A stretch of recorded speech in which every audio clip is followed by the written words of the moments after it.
Hello guys, welcome to my channel. Today we are going to see how to resolve the Windows Defender start action or not working properly.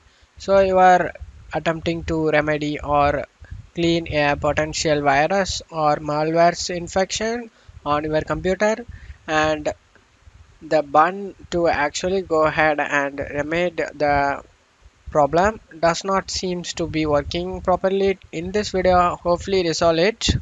Let's jump straight into it, guys. Go to search menu and type Reddit or Regidt. Opens up registry editor. Click on yes.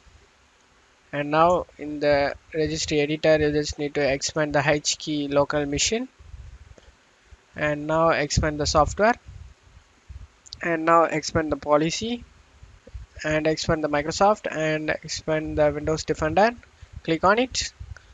At this point, you just need to know the file path location, guys. In my video, I will zoom in my video.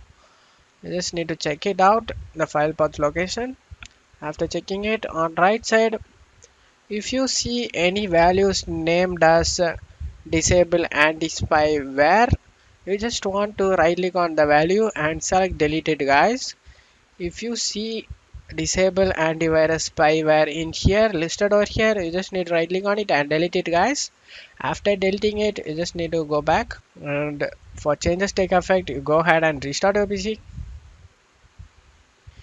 After restarting your PC, hopefully your problem will be solved, guys.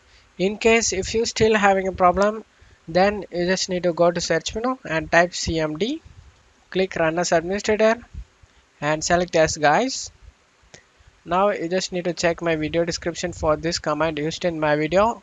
Right click on it and copy it, and now tap the bar, right click, eject and paste it in, guys. Press enter. So this process will take some time, guys, so please wait.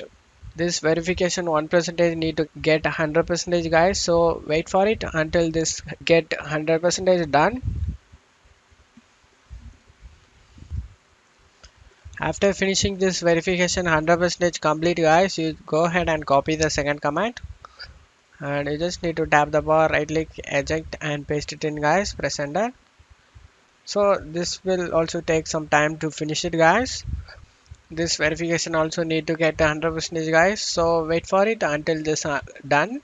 After finishing this, go ahead and restart your PC. After restarting your PC, you attempt to continue the cleaning action or quarantine action, whatever action you have problem with. Hopefully your issue will be resolved. And that's it for today's video, guys. Give me a like and subscribe. Thank you.